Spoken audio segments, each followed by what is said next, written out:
हर हर महादेव। गीता ज्ञान चैनल में आप सबों का स्वागत है।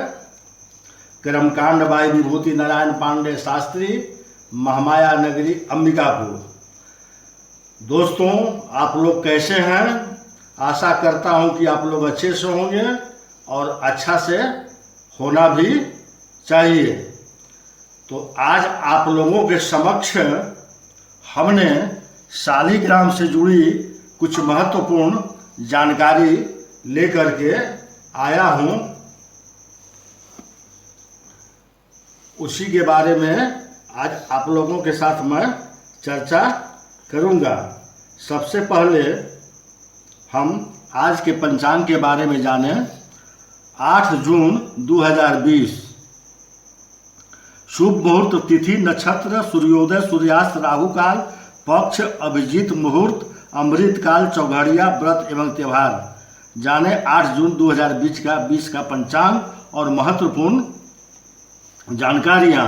विक्रम संवत 2077, साके 1942, श्री सूर्य उत्तरायण मास, आषाढ़ मास, कृष्ण पक्ष, तिथि तृतीया 7:56 PM तक। उसके उपरांत चतुर्थी लग जाएगा। नक्षत्र पूर्वाषाढ़ा, सूर्योदय 5:07 AM, सूर्यास्त 6:47 PM।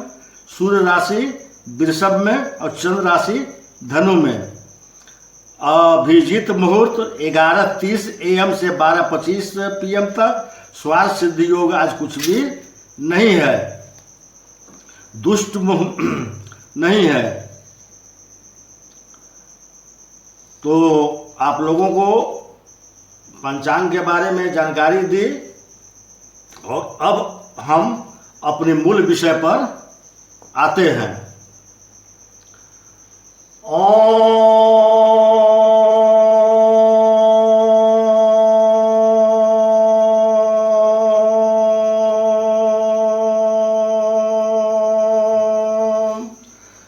गण गणपतये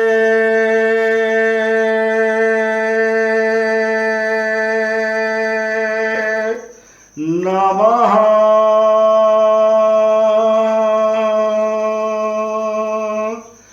वेद पुरुषाय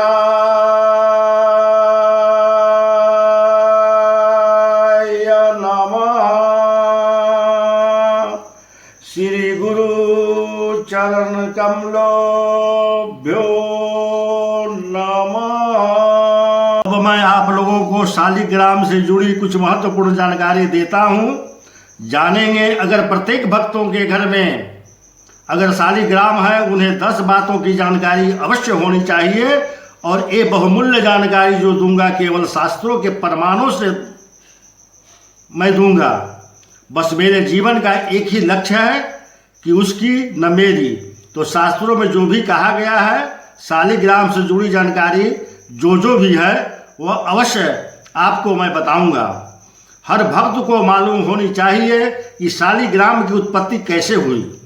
अगर आप शिव पुराण पढ़ें, स्कंद पुराण पढ़ें, पद्म पुराण पढ़ें, तो इन तीनों पुराणों में शालिग्राम की उत्पत्ति बताया गया है। तो मैं आप लोगों को तीनों पुराणों का जो कथा का सार है उसे संक्षिप्त में सुना देता हूँ कि शालिग्राम का प्रकाट्य कैसे हुआ।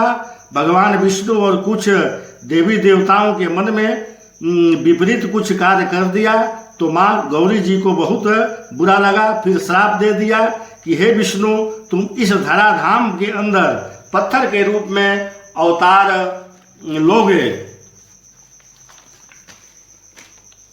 भगवान ने सिर झुकाकर माता गौरी के श्राप को स्वीकार कर लिया।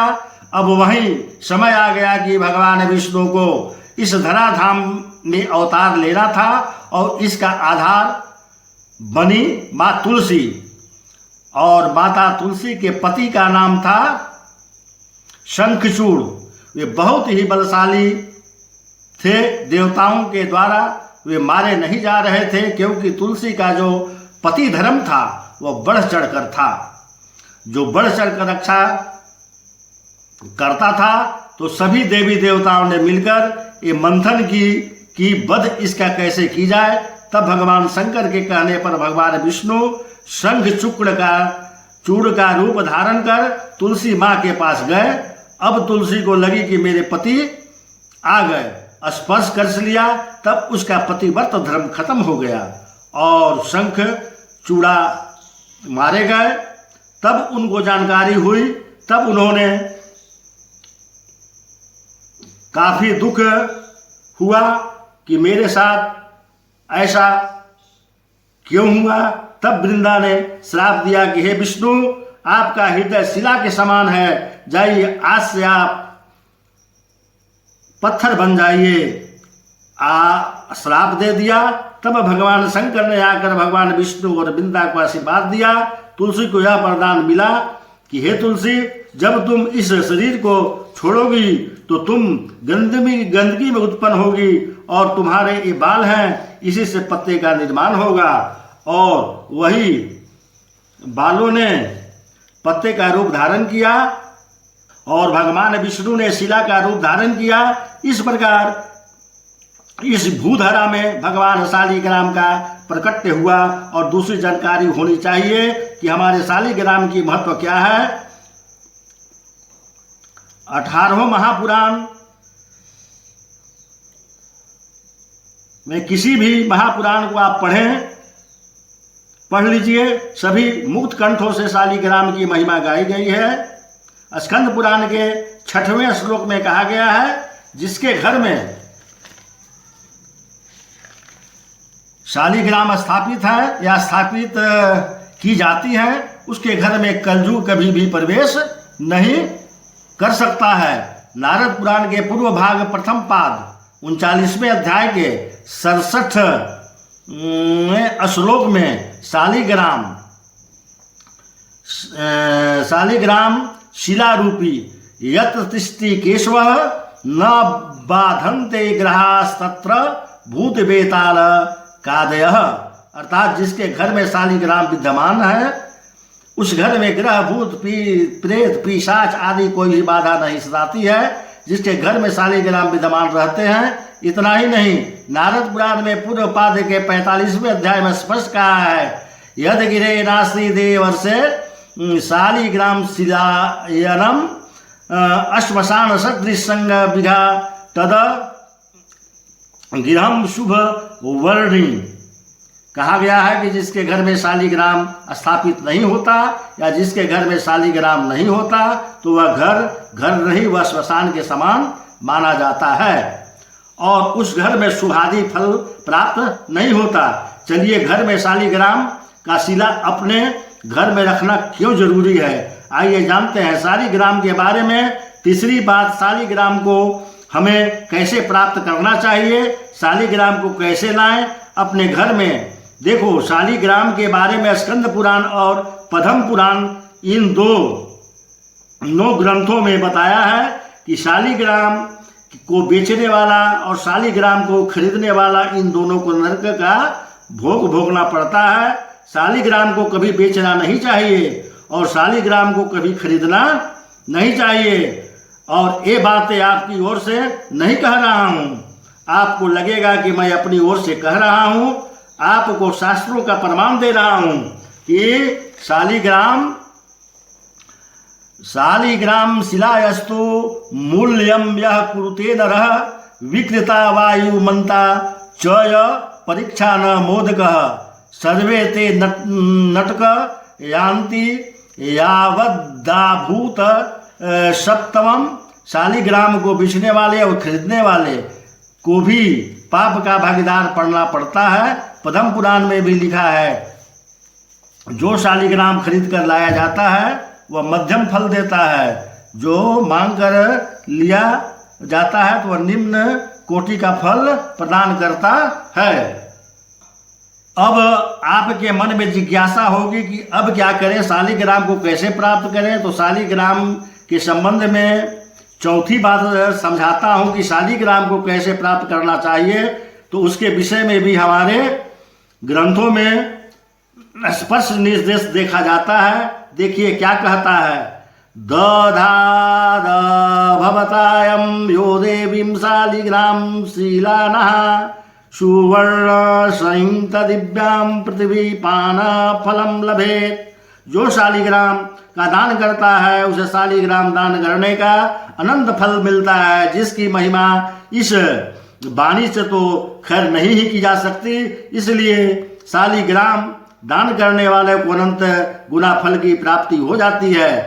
हे दोस्तों, यहीं से उत्तर मिल जाता है कि हमें शालिग्राम लेना है तो और किसी भक्त के द्वारा ही शालिग्राम प्राप्त करना चाहिए। कोई भक्त कभी गंडक की यात्रा में जाए, अगर वहाँ शालिग्राम प्राप्त होते हैं तो विनय करके कहिएगा कि हमारे लिए भी भगवान शालिग्राम लेते आइएगा। किसी ब्राह्मण के द्वारा लेना चाहिए।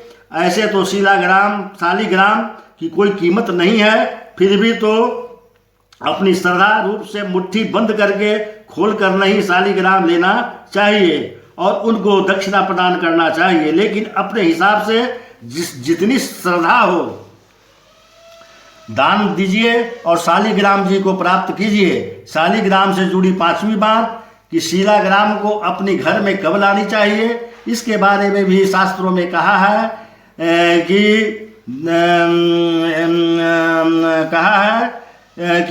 दशमी के दिन, बृहस्पति के दिन, रविवार के दिन, सोमवार के दिन, पूर्णमासी के दिन अपने घर में शालिग्राम लाना चाहिए। अब शालिग्राम से जुड़ी छठवीं बातें कि हमने शालिग्राम कितने घर में स्थापित करना चाहिए। देखिए हमारे शास्त्रों में कहा है कि अपने घर में 2 शालिग्राम, 2 शिवलिंग और 3 गणेश जी की मूर्तियाँ, 3 माँ गौरी जी का मूर्तियाँ आदि घर के अंदर स्थापित नहीं करना चाहिए। घर के अंदर एक ही शालिग्राम की पूजा कर सकते हैं। शालिग्राम से जुड़ी छठवीं बात, किस तरह की शालिग्राम हमारे घर में स्थापित करना चाहिए। पद्म पुराण से स्पष्ट लिखा हुआ है, रक्षा गुरवती पुरुषानायु श्रीवल्लवर्जिताम तस्मातसि तत्रं धामनोहरे रूपिन्नयो ददाति श्रियम। पद्म पुराण पाताल खंड में 20वां अध्याय के 35 श्लोक में वर्णन है। यह ध्यान रखना चाहिए कि आपने घर में शालिग्राम स्थापित कर रखा है तो खुदरे खुदरे नहीं होना चाहिए, चमकदार होना चाहिए। यदि आप खुदरा शालिग्राम आप रखते हैं तो आपकी आयु छिन्न होती है। ब्राह्मण्य स्त्रीन्नधा शालिग्राम शिलस्तदा स्वरूप त्रितयम मह्यम। पद्म पुराण पाताल खंड के 20वें अध्याय के 39वां श्लोक, इसमें कहा गया है कि ब्राह्मण, सन्यासी और चिकना शालिग्राम मेरा स्वरूप माना जाता है। 7वीं जुड़ी बातें हैं कि कितने बड़े शालिग्राम घर के अंदर रखने चाहिए। तो इसके लिए स्कंद पुराण में स्पष्ट श्लोक लिखा हुआ है, सल्पया मालकी तुल्या पूज्या सूक्ष्मया भवेत यथा शीला सूक्ष्मा तथा यातु महत्त फलम। जितना बड़ा आंवले की आवृत्ति होती है उतनी बड़ा आप अपने घर में रखेंगे, जो काफ़ी शुद्ध होता है। 8वीं बात कि हमें अपने घर में शालिग्राम कैसे स्थापित करनी चाहिए, तो इसके विषय में हमारे शास्त्रों में कहा गया है कि कभी भी शालिग्राम का आवाहन और विसर्जन नहीं होता है। जो शालिग्राम गंडक की नदी से प्राप्त होते हैं वे पवित्र होते हैं, इसलिए शालिग्राम का आवाहन और विसर्जन होता है। चाहे तो आप शास्त्र का प्रमाण देख सकते हैं, शालिग्राम शीलाया अस्तु प्रतिष्ठा नैव विद्यते, स्कंद पुराण के अनुसार।